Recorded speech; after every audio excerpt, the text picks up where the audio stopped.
The broadcast is now starting. All attendees are in listen-only mode. Good morning, everybody.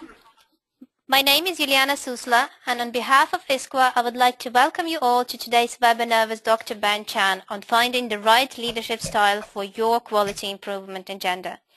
We are delighted to have Dr. Ben Chan with us today, who currently is an assistant professor in Division of Global Health, University of Toronto. And I would like to say a few words about Dr. Ben Chan by way of introduction. Dr. Ben Chan is the prominent figure in quality improvement in Canada.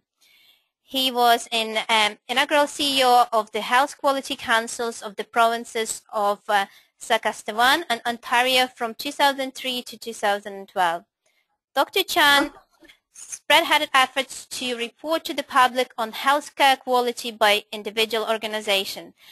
And his quality councils engage hundreds of healthcare teams to participate in large-scale quality improvement activities in primary care, hospital and nursing home care. In 2006, Dr. Chan was named Canada's Outstanding Young Health Executive of the Year by the Canadian College of Health Leaders. Dr. Chan is currently consulting to governments and organizations such as World Bank on the healthcare quality strategy and is developing a new research program for quality improvement in Canadians' Aboriginal populations. Just to remind you that Dr. Chan's presentation will last approximately 45 minutes, and we will take all of the questions at the very end. We'll leave 10-15 minutes for the questions.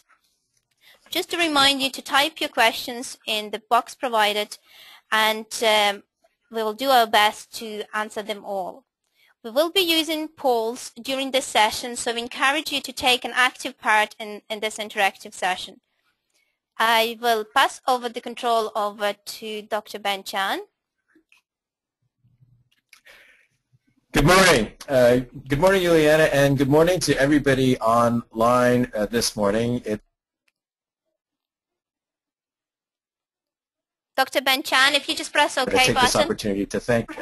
Dr. Ben Chan, if you just press OK button to display your screen and start over again because the audience couldn't hear you. Okay.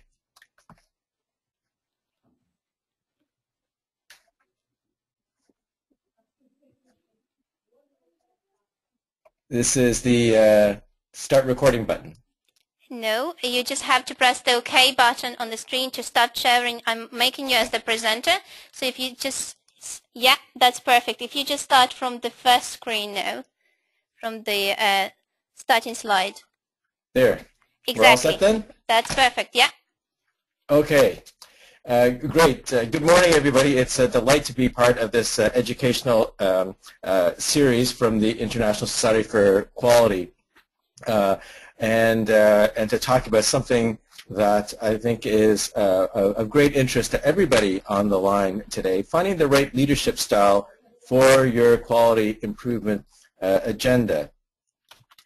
What we're going to do today is to go through 4 objectives. One, to talk about the difference between leadership and management, to think about different leadership styles, to consider the pros and cons of the different leadership styles and how they relate to both quality theory as well as the different activities on the ground, and then reflect between the fit between your leadership style, the place at your work, and what you want to do in quality improvement.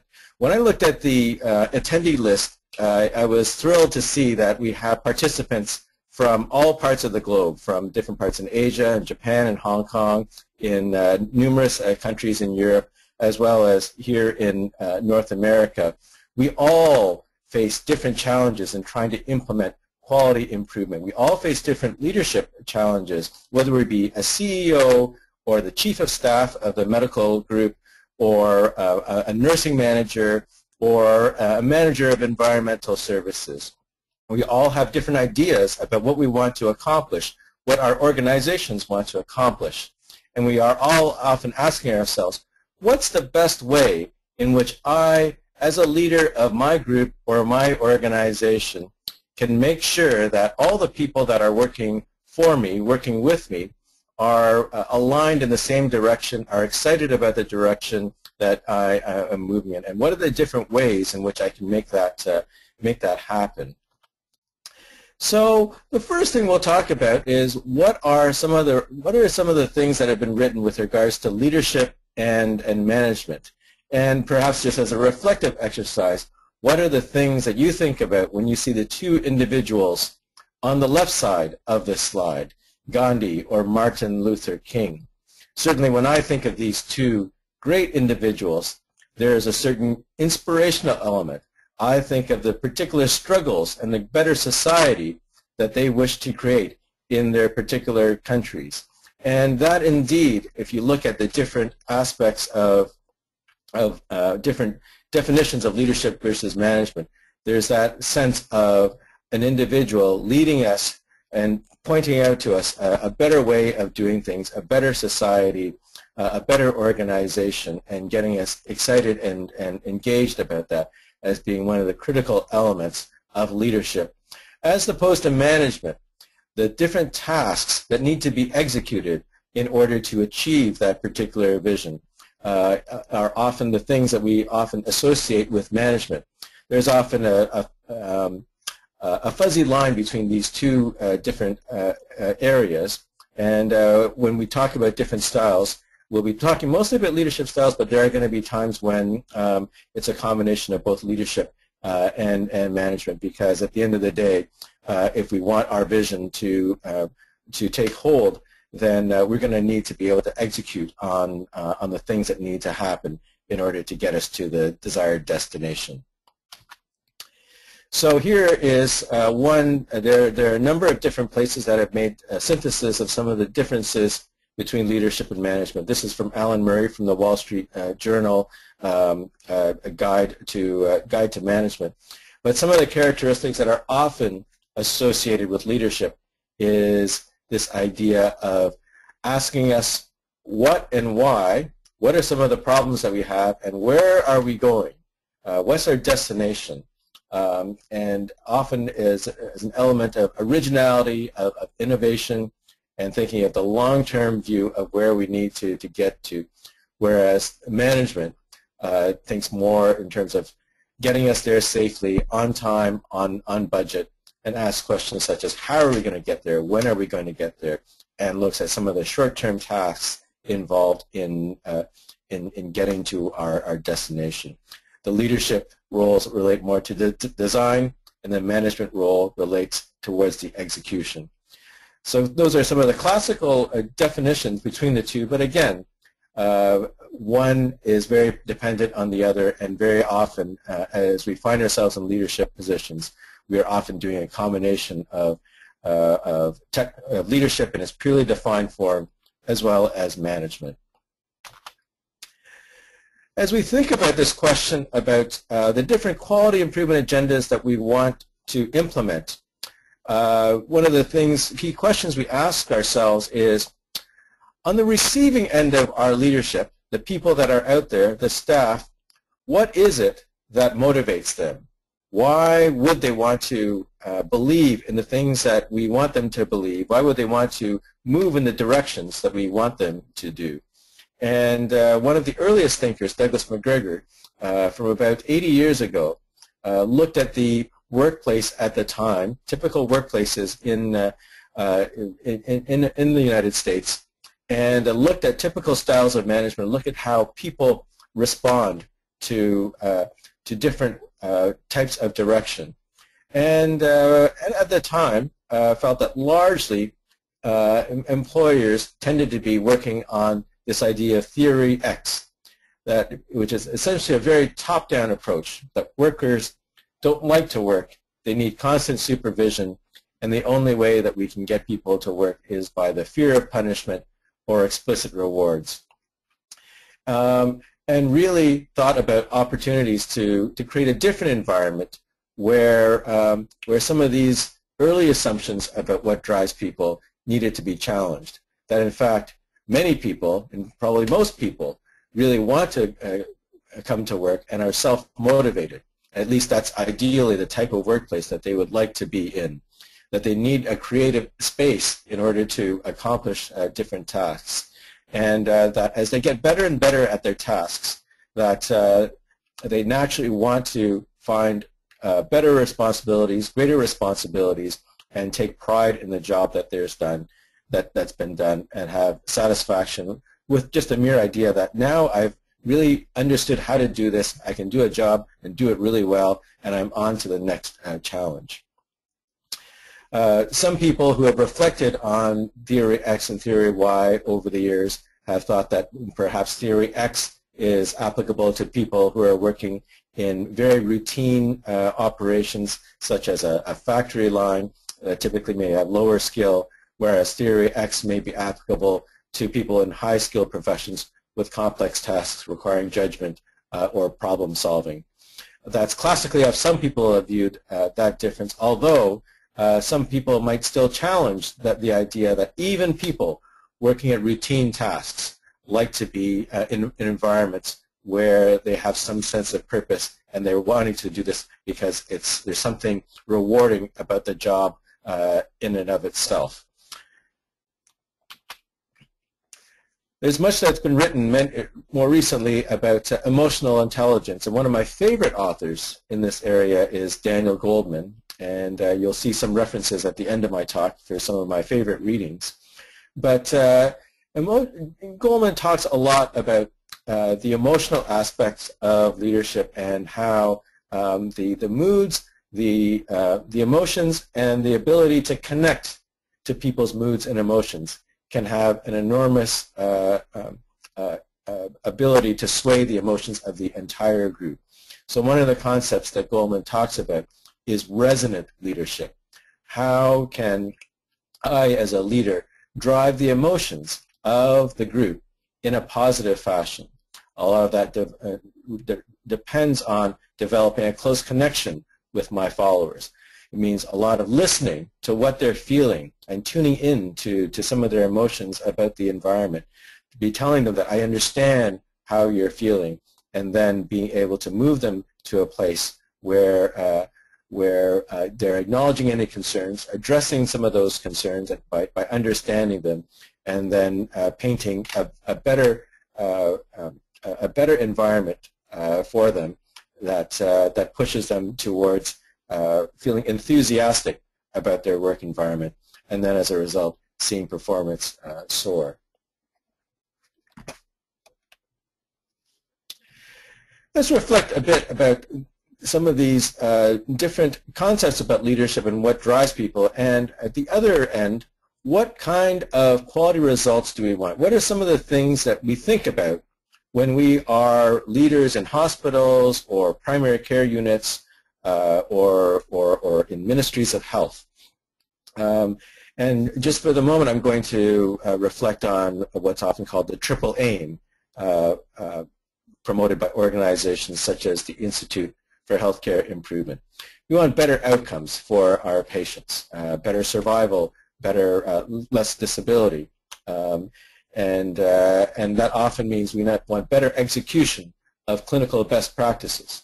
If we want lower heart attack rates and amputation rates for our diabetes patients, then we need to be making sure that those patients are getting monitored for their blood sugar, or getting eye checks on a regular basis, so they're getting certain desirable medications, and then that often in turn makes us think that, well, we need to be able to measure these the execution of these different best practices, and that we need to have good, solid accountability for being able to do that. So that, in one sense, there's a part of what we want to do in healthcare that involves the strict and consistent execution of a lot of good best practices, things that we should be doing. There's an element of quality related to better costs or better use of lower costs and better use of resources and reduced waste. And thinking across our organizations, how are we going to accomplish that? But there's also an element in terms of quality about better patient experience.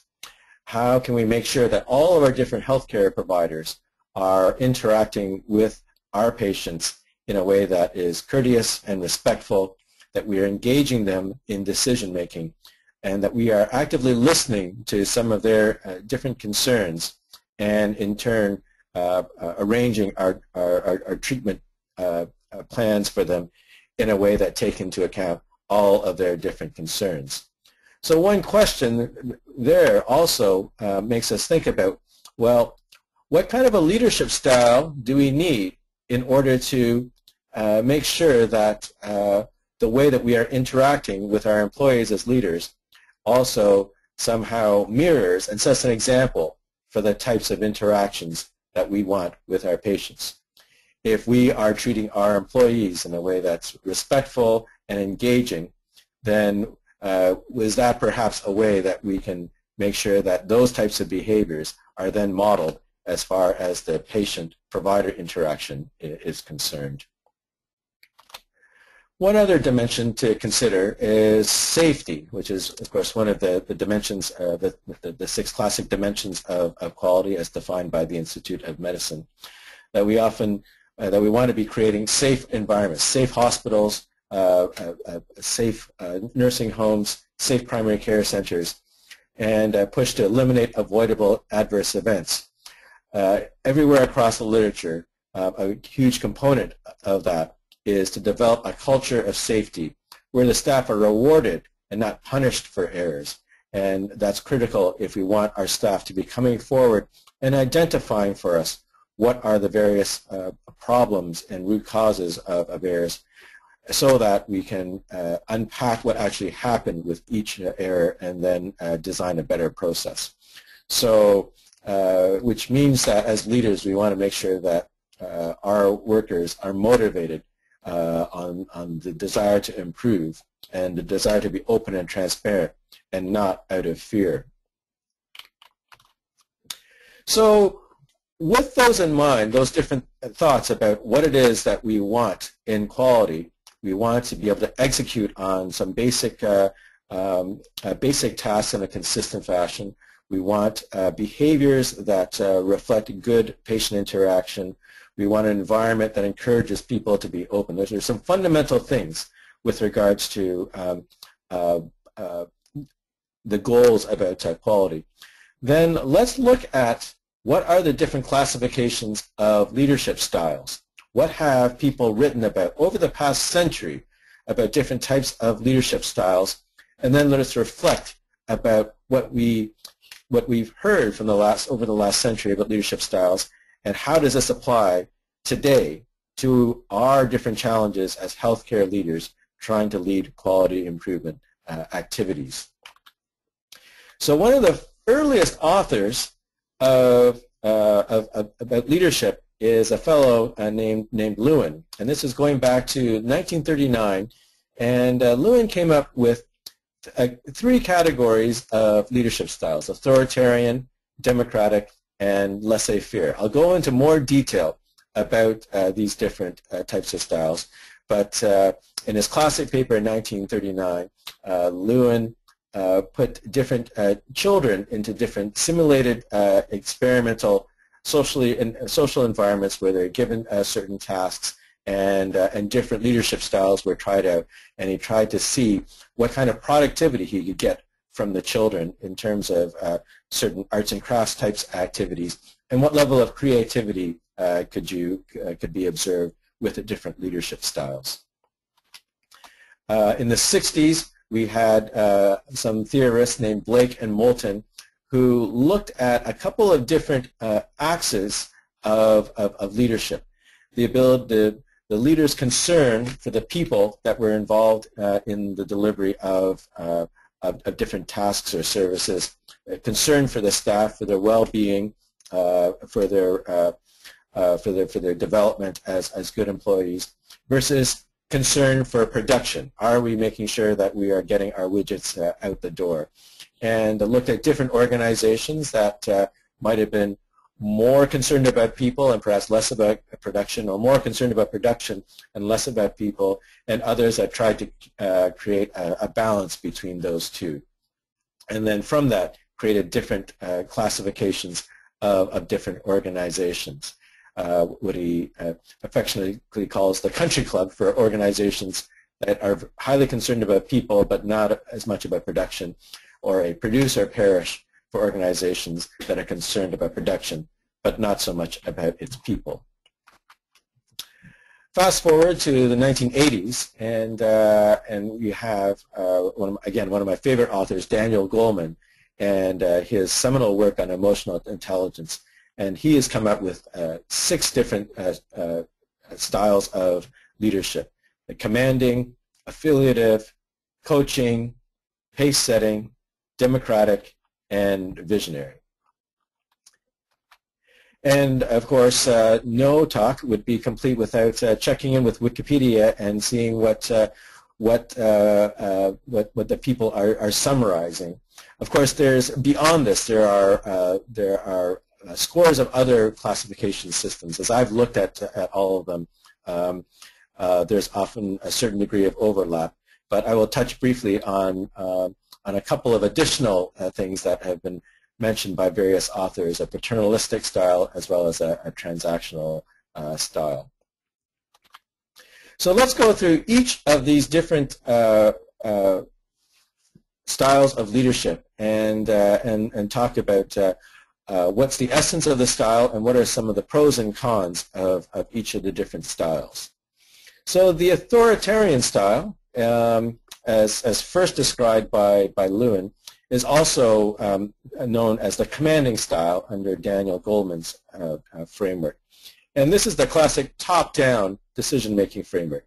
You have a leader that's in charge of the organization and is making the key decisions and doing this primarily based on his or her own expertise. There may be some outside input into the decision, but that typically tends to be limited. Essentially, it's working on the model that the worker is being told what to do and how to do it, a very prescriptive model. And indeed, if you think back about MacGregor's theory X and Y, this is very closely aligned with theory X. And in many environments where this is put forward, fear is often a key motivation, that you have to stay in line with what the leader says, or else there are going to be consequences for you. What are some of the pros and cons of the authoritarian style of leadership? One is that in certain environments it can be a very fast and efficient way of getting things done, especially if you happen to have a leader that has an enormous amount of expertise in a particular area, and you need to get things done quickly, and hence is often something that you may use when the organization is in a crisis. Indeed, for the workers, that may be the one situation where they may welcome an authoritarian leadership style because they can see quickly that the crisis situation is going to be resolved as quickly as possible. Some may say that this is applicable in organizations with low-skilled workers doing routine tasks. Although I've read enough case studies of environments, even in these types of environments, where people would disagree with this. That if we were to think about one case study that I often heard about is the people who are take care of keeping Disney clean. And those individuals are given a sense that there's a greater purpose for what you are here. You are part of the cast, and we have this vision that this environment that we have is a very special place for the children where they can live out some of their childhood dreams, and you are part of this, and you are part of the crew that helps take pictures for the families when they ask you to take a picture. And there you can see that rather than relying on authoritative leadership framework, there are other ways in which you can get people involved. The cons of authoritarianism is that while this may work in the short term, it's outweighed by the long-term dysfunction that it creates in terms of employees being disengaged, demoralized, that if you have good employees that have a lot of knowledge that's not being tapped into, and that makes them feel as if their work environment work situation is not something that's terribly fulfilling for them, and then the next thing you know, you have talent flight across your organization. The pace-setting leadership style is something that Goleman talks about, and it's if I look at some of the other frameworks, I think it would be similar to the produce or perish framework from Blake and Moulton. Again, this was the one where there was low attention to the employees' well-being, but a high attention to the tasks and the results. And this is where the leader is in the organization and is saying, I'm setting very high standards for myself. I'm pushing myself very hard, and I'm doing this for the organization, and I need everybody else to be doing the same.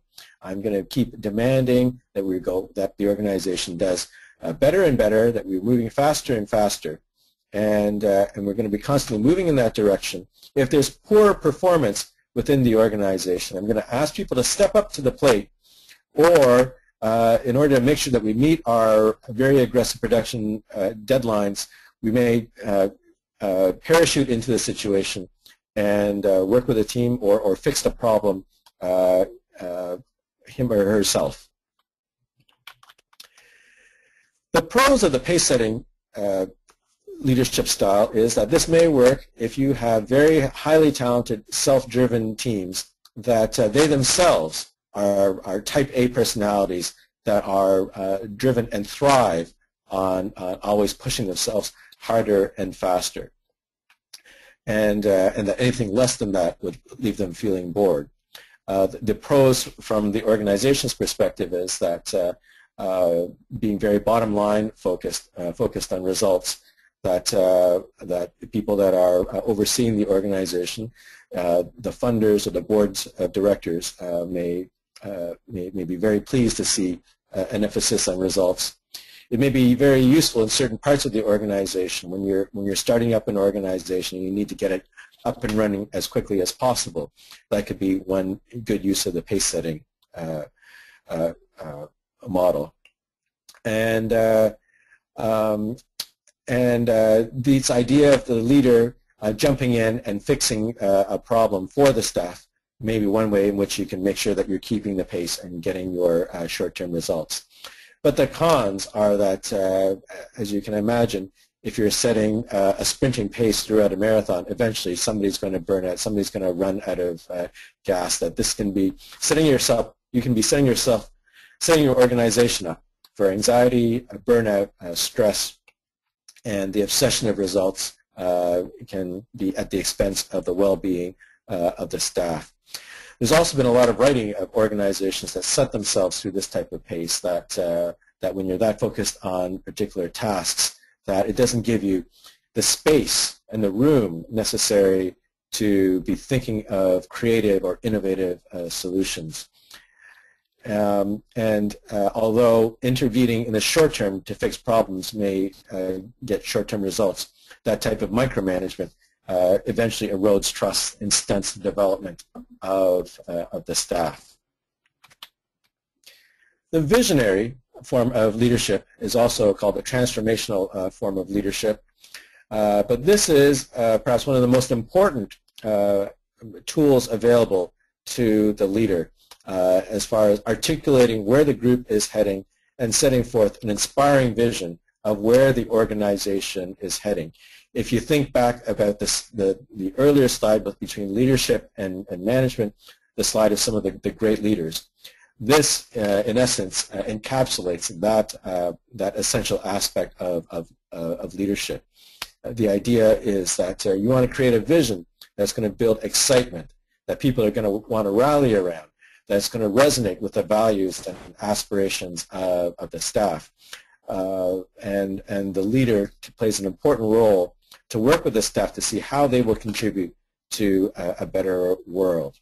The best example that I can think of is a hospital that I worked for as in one of my past roles, and learning and supporting some of their quality improvement activities, and that leader put forward a bold challenge to their staff that over the next 2 years we want to we want to decrease our serious adverse events by 50%, and then beyond that, we're going to keep driving that forward. Put forward a chilling tale about what were some of the tragic critical incidents that were occurring within that hospital, and rallying the staff behind the importance of reducing those with their eventual elimination, and getting some of the key physician champions to think about what would their role be, what were some of the projects that they could work on that would directly affect this big picture visionary goal that she had for the organization. So that's one of my favorite examples of visionary leadership within a quality improvement context. So the pros are to give clear direction to the organization, and it's a way of motivating and exciting employees. Now, what are some of the challenges with regards to the visionary leadership? I mean, Goldman would certainly say that this style is something that can be employed in just about every organization or situation, in addition to some of the other styles. But it can be particularly challenging when you have competing visions of what the organization is to be accomplishing, and especially you have other strong champions within the organization with a competing vision. In those types of situations, if you have a leader that is pushing very hard for this, the organization's progress may be held back as these conflicts about vision are being sorted out.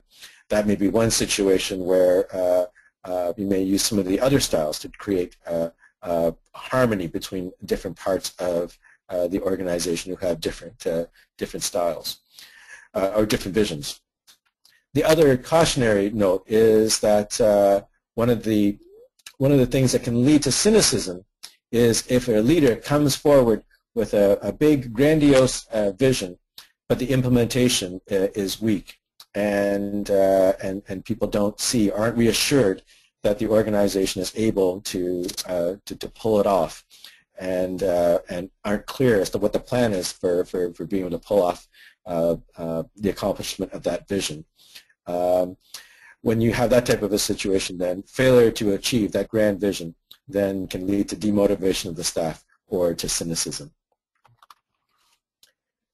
The paternalistic leadership style is one where the leadership takes care of its employees and is always thinking about their well-being and how can they create a good environment, how can we develop our staff and help them succeed, and in return receives strong loyalty from its different employees, and it's as if the employees feel part of the family. And as I've looked at different authors, this is I would say that the paternalistic style is perhaps similar to the country club style of Moulton, and similar to the affiliative style as described by Daniel Goleman. And the way that Goleman's description, some things that are some different nuances with Goleman's description is that it promotes harmony amongst the leader promotes harmony amongst his followers, pays a lot of attention to nurturing personal relationships, to the emotional needs of the employees, and resolving any conflicts, and helps teams to ensure builds teams to ensure that the followers are connected to each other.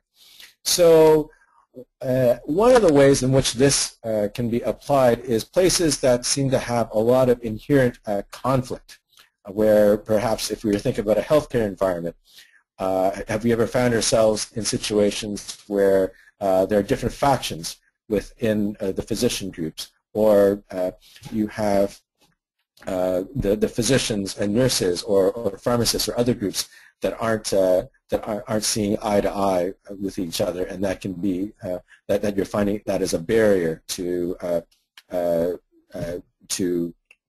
moving your organization forward. So investing in these relationships, understanding where people are, doing a lot of active listening, and then trying to develop good relationships so that if people then have a good sense of trust in you as a leader, then they will be able to be more likely to follow in your direction. So affiliative or paternalistic styles may be particularly important in helping organizations that might have gone through some rough patches with some serious divisions or conflicts or broken trust, where the relationships haven't been good, and this style in particular focuses on relationships. I've read that there are certain parts of regions of the world, certain countries in Asia, which put a very high premium on having good relationships, human relationships within the workplace.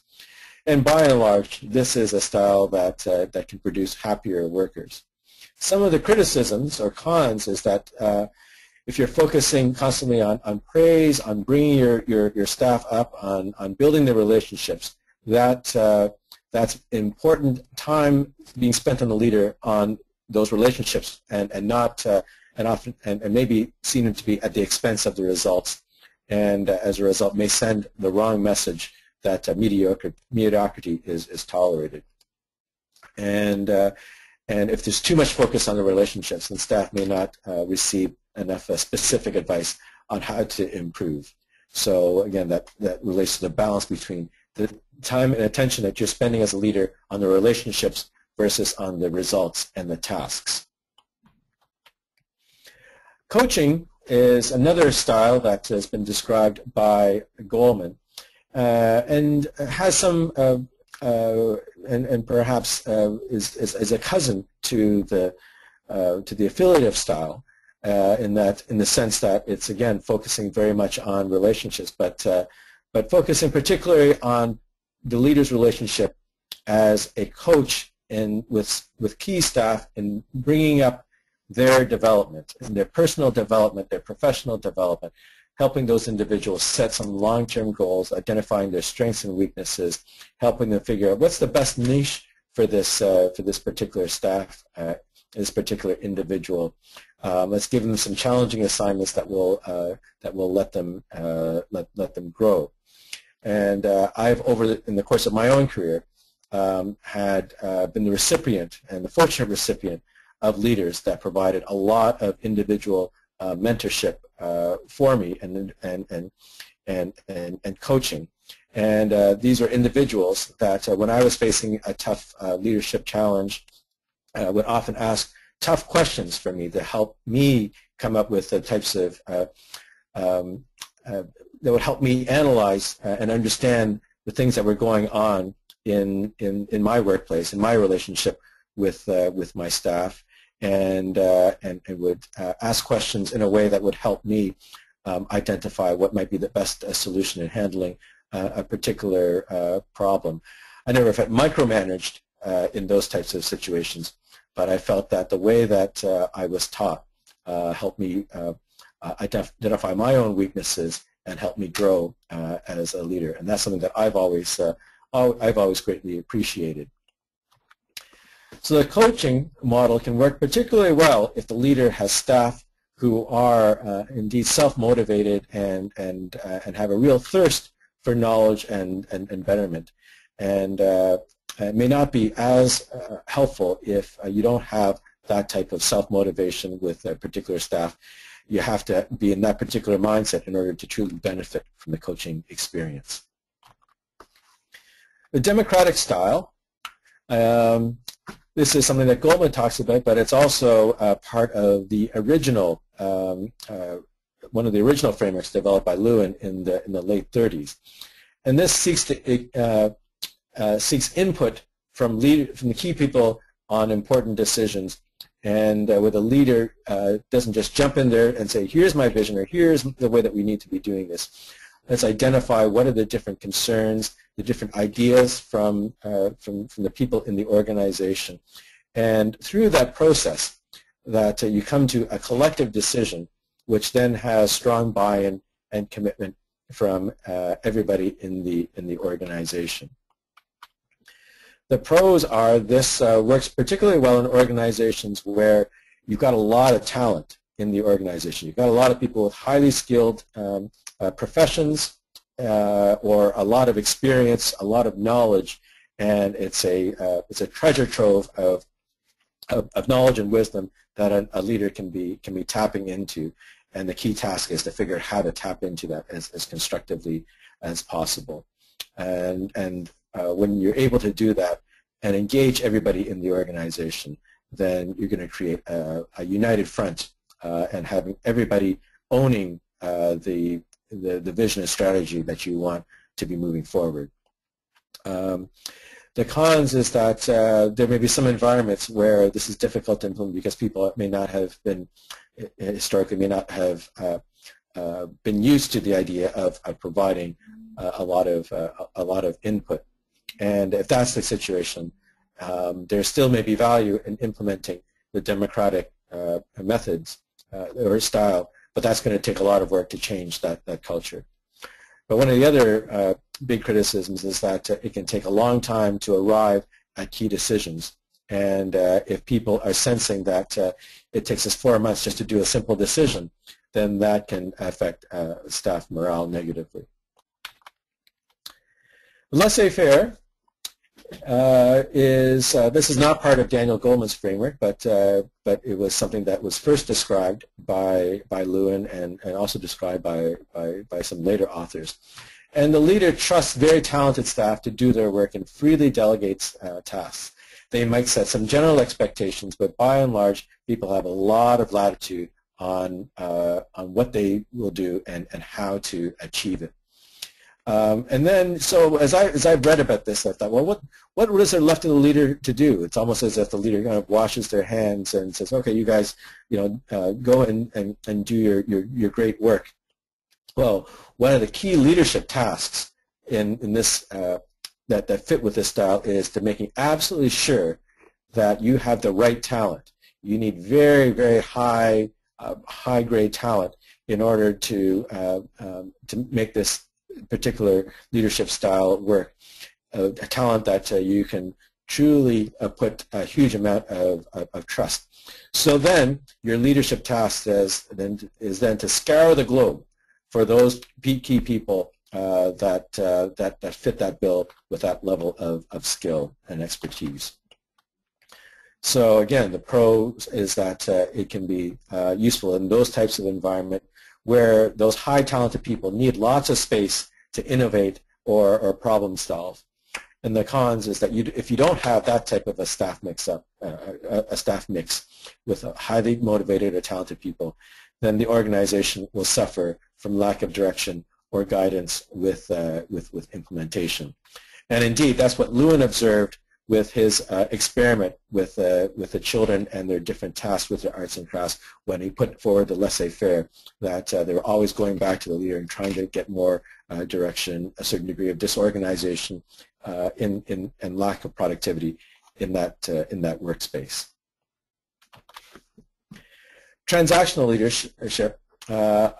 This is also known as task-oriented leadership, but this is simply focusing on the completion of some very specific, well-defined or routine tasks and having a very simple framework of motivating people through a reward and punishment. And if you have tasks that are highly routine, that what the managers do is only manage the exceptions. If things are rolling off the assembly line in a very routine fashion, you don't really need to pay attention to it.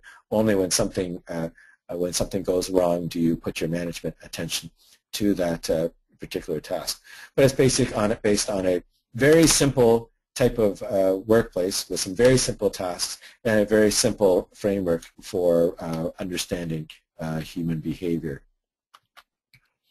So this may work for some basic assembly line tasks, but is not as suited for situations requiring creative problem solving and doesn't really focus on the quality of the relationships or the team functioning, which may be very important to the execution of more complex tasks.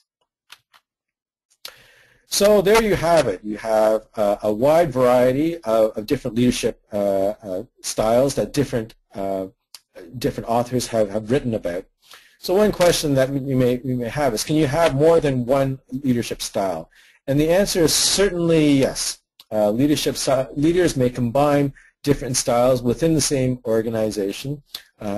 Some may have, for example, a visionary style but then may pull back some of their own vision and build a democratic style in order to make sure that everybody is participating in the development of that vision, and then only once they've all had their input will the leader then push forward with the vision. But then in that case, will be assured that that he or she has the entire organization behind them.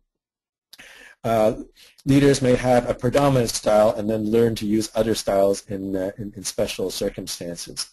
So, and as I've read different case studies of great leaders, some have described situations where, as they move from one organization to another, they've had to adapt the leadership styles to the particular situation that they found themselves in. So this is one attempt that I've made to try to cross-reference some of the different leadership styles from some of my favorite authors, Goleman, Blake-Moulton, Lewin, as well as a variety of different sources that are found elsewhere. And as you can see, there is a certain degree, a large degree of overlap in the different styles that people have put forward. So to try to summarize this, what I've called it as a whirlwind tour of different leadership styles, the question that you may now be asking is, which one should I use, and when should I be using this, and what types of circumstances should I be using this? So the next few slides I'll try to summarize these key points. In situations where you have a lot of highly trained, motivated, creative, innovative individuals already within your organization, and these could be typically, in our healthcare, typically who are from a professional background, so classically our nurses, or pharmacists, our physicians, our specialists. Those are situations where a leader may tend towards some of these leadership styles that demand a high degree of theory X, a high degree of being able to resonate with these individuals who may be very independently minded, and the leadership styles that may be consistent with those types of environments include the democratic leadership style, or the coaching style, or the laissez-faire if you have a really elite group of people that can really move mountains on their own. The authoritative or pace-setting styles are often reserved for crisis situations, or for startup situations, or other situations where in the short term there's an imperative to move the organization through some activities in a very short period of time. The affiliative or paternalistic styles may be particularly useful where relationships have been broken, trust has been, mistrust has creeped into the organization, and that is crippling the organization's ability to move forward. By focusing on people, by focusing on those relationships and mending those relationships, that can help an organization heal and get back on its feet. The visionary leadership is really a leadership style that is useful in just about in a large majority of different leadership situations, and is something that can be combined with a variety of these other styles, and as I gave an example of just a moment ago. The transactional style really, this can be called a leadership style, but it's really more of a management style than a leadership style. This may be something that's useful in stable, routine processes. So, as we pause for a moment, this is a chance for us to think about the whirlwind of material that we've gone through about these different leadership styles. And I'd like everybody online to be thinking about what does your leadership style look like currently within the organization that you're working in. How would you describe the leadership style of the person that you are reporting to? And is there a consistent leadership style within the culture of the organization? One of the reasons why I posed that question is that when an organization is highly aligned where different people at different levels of the hierarchy of an organization are all thinking in the same way, in the same bandwidth, and are using certain patterns of behavior that are consistent, that can be a very powerful force. I can remember in my own leadership journey in times when I was trying to set forth a clear vision for the organization and at the same time coaching some of my key people to build up their skills, their professional development in order to fulfill their activities that would contribute to the vision. It was part of my desire that they in turn would mirror that same leadership style with their employees, so that throughout the organization there would be a sense that we had a common vision and that we were all trying to support each other in the achievement of that vision. Does the leadership style fit the context that you find yourself in? Are you focusing on one particular style that is consistent, for example, with the existence of a highly trained professional group? Does that fit or not for you? And as you think about that question, you may say, well, sure, that fits, or you may think, well, maybe it doesn't quite fit. And then the hope is from this talk, it will stimulate you to think about other styles that you may want to focus on that will bring the best out of your staff in any particular situation. So let's do a little poll, and we're going to talk about what best describes your management style. And here is a summary of the different leadership styles after we've gone through the crosswalk of different leadership styles from different authors. I've come up with a list of 8. Now, we have a polling function in our webinar software that allows us to take a poll. Unfortunately, it only allows us 5 choices. So for the purpose of this poll, we're going to drop the Laissez-Faire and the Transactional, and I'm going to combine coaching and Affiliative, even though there are some differences between those two. So let's do a poll now to see, amongst the participants, what type of leadership style are you exhibiting in your current organization? And Juliana, I'm going to ask you to help me set the poll up for this first question. Sure. You should see the poll on your screens now. So the question for the poll, what is best describes your management style? And if you click on the option and press submit,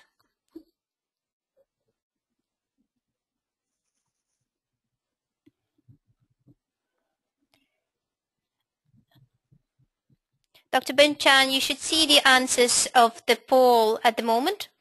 The attendees are viewing the polls, and the poll is now in progress, and you can see the results. It's been displayed on the screen. Can you see? No, I can't see it. Okay, we'll just give them a few more seconds to finish the polls, and I'll just kind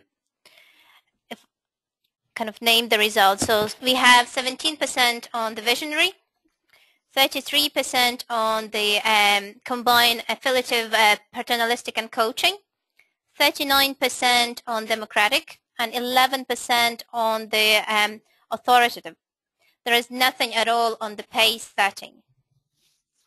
Great, thank you. So there's a real mix of different leadership styles. So that's very interesting very interesting to see. So let's think through some different scenarios. So the first scenario is a crisis. You've been asked by the Ministry of Health to take over a hospital in crisis as the interim CEO. Its last CEO and 3 of its most senior executives have just been fired over a fraud scandal. It is suspected that others in the organization were involved in the fraud. The hospital is in the midst of a financial crisis with a deficit equal to 5% of its budget this year. So again, we've talked about how do you adapt the leadership style to different types of situations. And think about the leadership style that you are accompanied now. Would you choose a different leadership style if you were thrown into this type of situation? So, Yulia, if you can put up the second poll, what leadership style would you choose in this type of situation? Yeah, all the attendees can see the poll scenario 1, and once again it's the same drill. If you pick the one that is appropriate in your case and press submit button.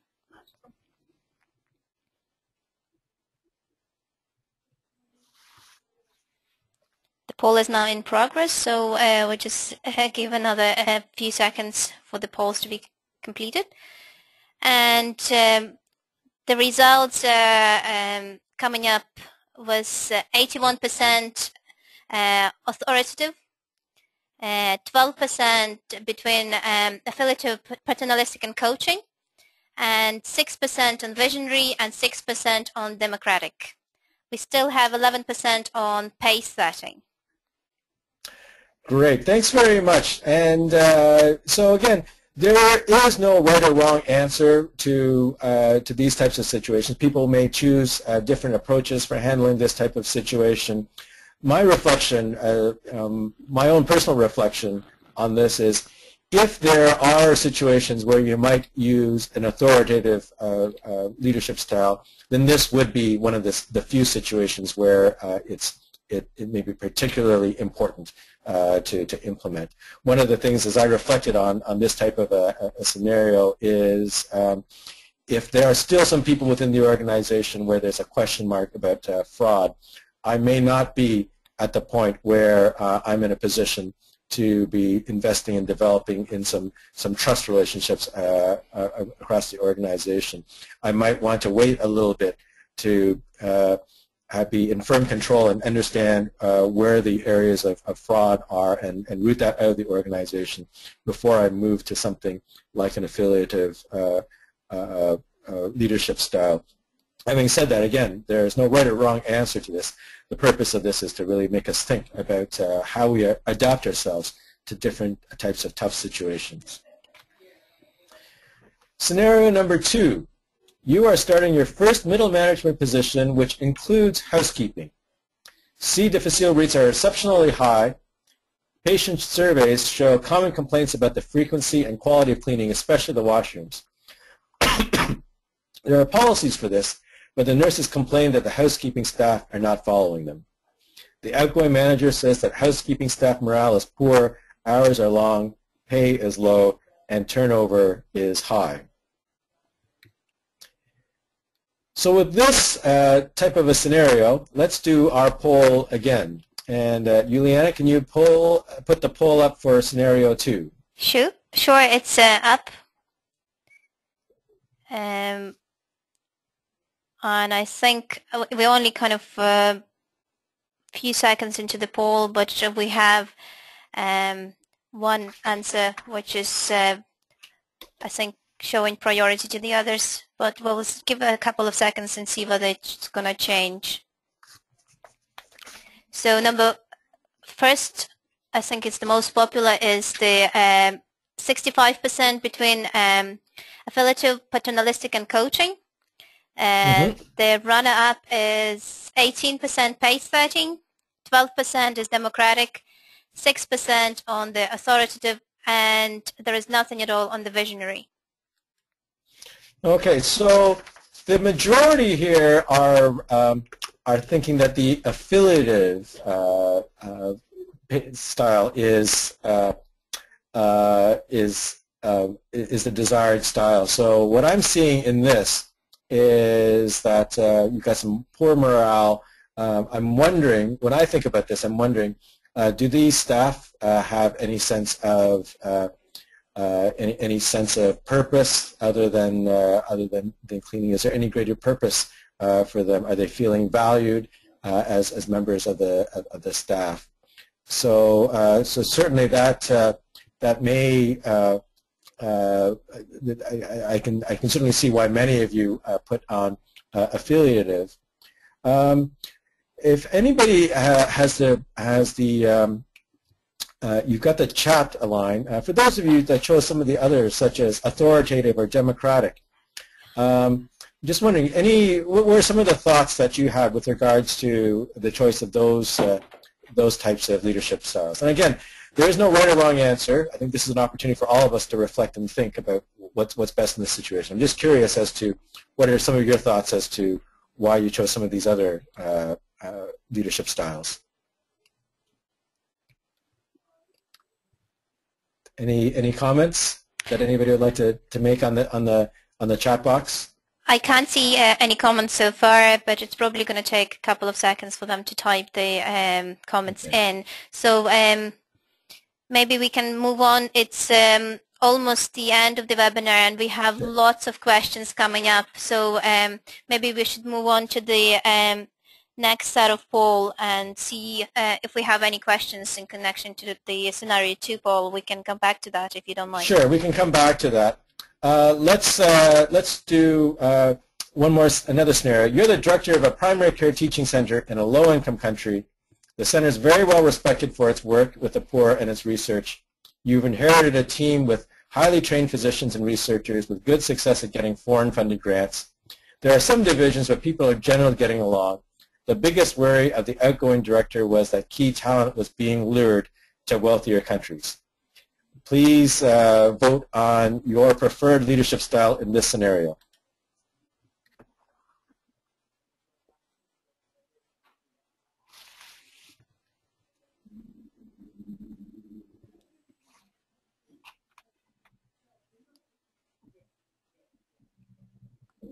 The poll is now in progress, and we have 76% voted, so we're just going to leave it for a bit longer. Yeah, and the results are in. I think this time visionary was 44% is on top of this poll. Coming close was democratic, which has 39%. Then 17% between affiliative, paternalistic, and coaching. There is 0% on authoritative and 0% on pace setting. Okay, and this is one of those situations you've got a lot of high talent and you want to be engaging them through different methods. Terrific. We'll just move very quickly to the last couple of scenarios, and then we'll get to our questions. Westbury and Eastview hospitals have just merged. You're the new chief of staff. There's a lot of divisions and mistrust between the two groups, and they fundamentally serve some very different populations. West Side, the inner city poor, has a lot of, likes to think of it as a practical place, whereas Eastview is more academic, it's got more subspecialists, it serves a more affluent neighborhood. The two sides were not consulted about the merger, and you are the new chief of staff in this organization. Please poll, please vote on your leadership style in this situation.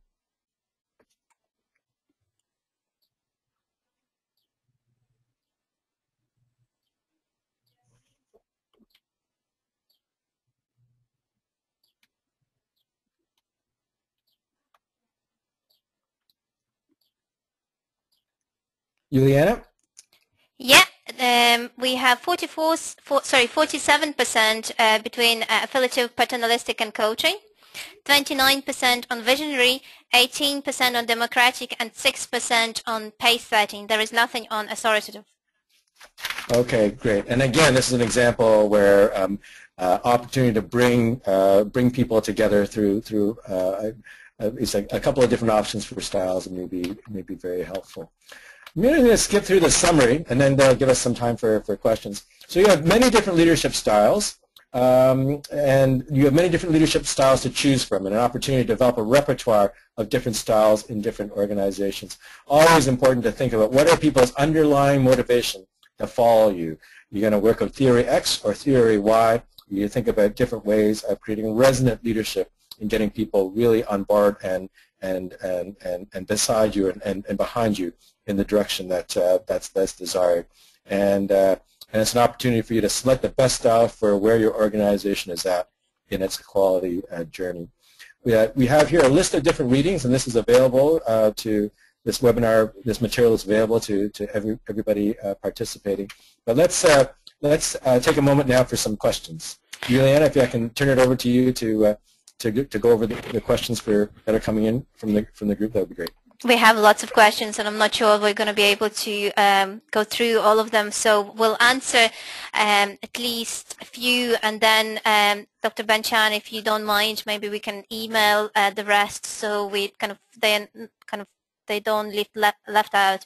So the first question is from Sebastian Devkaran, and he is thanking you for the excellent presentation. And he's saying, it is my inherent belief that leadership is situational, based on the individual, the environmental, and other human factors. What is your perspective on the situational leadership theory? I would say that in my past experience as in different CEO positions, I've had to draw on each of the six styles that Goldman has developed. Certainly, I tried to focus on visionary and coaching, but there are plenty of examples where I had to use all the other styles. So I would certainly agree with that idea that leadership is situational. Perfect, thank you. The next question is that from experience, Sebastian is also actually a question from Sebastian as well. He has found that both a servant leadership style and mentoring focus have been effective in quality leadership. What style have you found to be most effective in quality leadership? If you're in a situation, in healthcare in particular, where you have a lot of highly educated professional individuals in your environment, that in and of itself pushes us often as leaders into into the styles that are more around the servant leadership, around the mentorship, around the engagement of people, styles that are more democratic, participatory, or focus on relationship and building people up. You can look at that as a real challenge for leaders, because you have a lot of very strong-willed people that you're often trying to pull together, and it can often feel like, as we say, like herding cats. But at the same time, if you can do that, create that kind of environment where these strong-willed but highly talented people are all moving in the same direction, then you can be a really strong force for quality. When you try to implement the old authoritative style of leadership in those types of environments, you're setting yourself up for a lot of resistance. Perfect. Few questions are similar, so I'm just going to skip them. The next one is from Alam Achi, and he says that there is a very thin line with the laissez-faire approach and democratic approach, and he would like your comments on that, please. Between the laissez-faire and the democratic approach, is that the question? That's right, yeah. The laissez-faire, I think there are certain similarities, and one would think is it really is perhaps one way of looking at it is it's a spectrum of leadership where you are where you're putting more and more trust in the people around you. At least with the democratic method, you're having some greater degree of control over that process. You're creating a particular structure to get people's input and then trying to make a decision moving forward. The laissez-faire is perhaps one degree of delegation of some responsibilities further compared to the democratic method. I personally have not used the laissez-faire method. I can think of some as a leader I haven't. I can think of some situations where earlier in my career I was a researcher in a research institute, and that felt much more as a laissez-faire organization from the perspective as an employee within that organization. That was great because I had lots of creative space as a scientist to do my work. But there were times where the organization felt like it suffered from a sense of direction. So it can be useful in some circumstances, but it would be helpful to throw a little dose of visionary leadership to keep the organization focused in some sense of a common direction. Thank you so much, Dr. Ben-Chan. The next one is from Gina Barodi. She again, thanking you for an excellent talk and greetings from Saudi Arabia. Great. She says that we all understand that the majority of leaders are authoritarian and paternalistic, apparently influenced by cultural issues. In your opinion, what is the best approach, or she put it in inverted commas, magic word for a smooth transformation?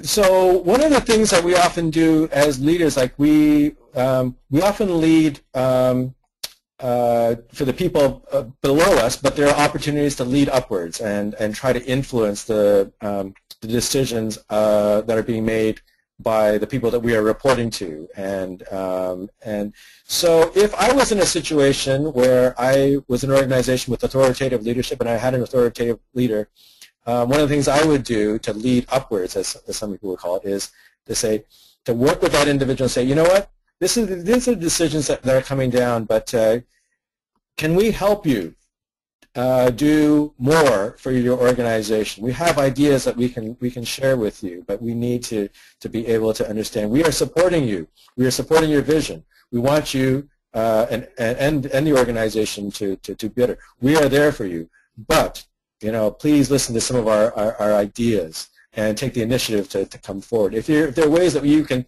engage your authoritative leaders in that type of a discussion and do it in a way that it's not going to make them feel threatened, I think that would be a critical piece. Then, bit by bit, that's an opportunity for you to make a contribution to chipping away at the old style of authoritarian leadership. Thank you, Dr. Benchan. The next one is from Fatima Al-Amri. And she's asking, doesn't different organization structure affect or influence the application of a specific style, even if it's not a suitable one? Excellent question. Does the organizational structure affect the style? So yeah, I think there are some people that say that form follows function. If you have a very, very hierarchical command and control organizational structure, then that sets yourself up. That can be reflective of a more authoritarian type of structure. Other structures organizational structures may be what someone could consider a flatter organization, where there be fewer levels of hierarchy, and those might be leadership styles that fit more with some of the other leadership styles, where there's a greater degree of autonomy of the different groups involved. Perhaps the laissez-faire styles, or or some of the styles that are more democratic or focus more on the relationships as well, instead of like a clear command of where the organization is going that is filtering throughout the organization. So if you are a leader in that type of a situation, and you look at the organizational structure, you may want to take the decision of reforming that organizational structure.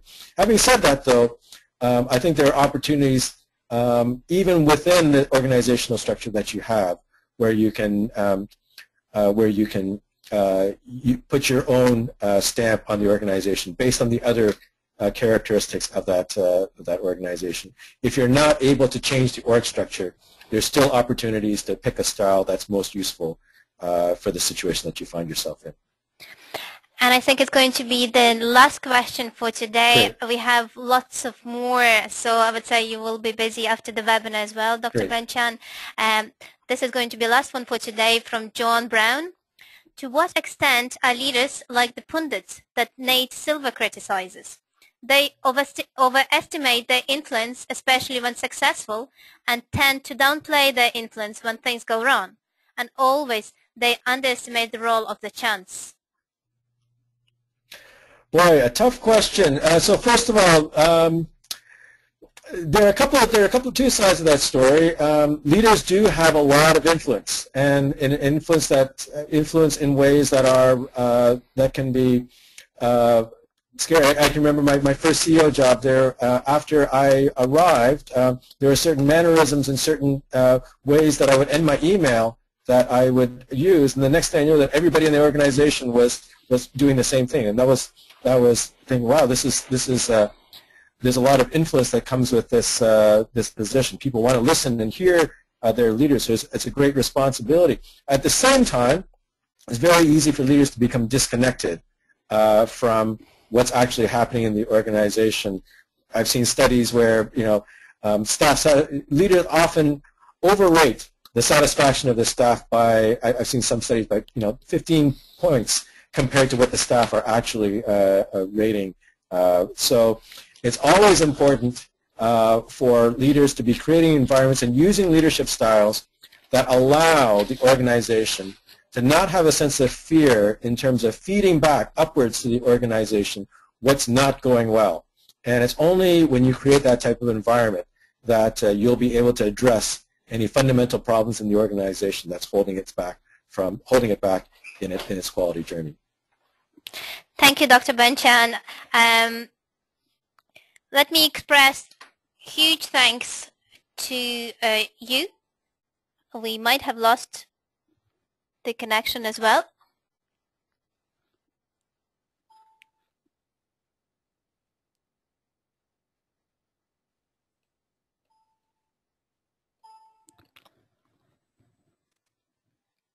Dr. Ben-Chan, can you hear me? Yeah. Yes, I can. Yes. Okay, that's perfect. I think the audio connection has been lost for a while, but what I wanted to say, I just wanted to express huge thanks to you for this brilliant presentation. We have lots of complimentary comments about this webinar, and I'm sure I'll send you the feedback. And I would like to thank all who attended this session as well. It has been brilliant. To improve the quality of our webinars, we would like to remind everybody to fill in the post-webinar 2-minute survey. And also, we would like also to remind everybody that the recording of this webinar will be available on ISQua website within 24 hours. So please pass information to anybody who might benefit from the presentation, from this presentation. I would like to wrap up now. We ran a bit over time, so thank you very much for your patience. Thank you, Dr. Ben-Chan, again. Have a good day and goodbye to all.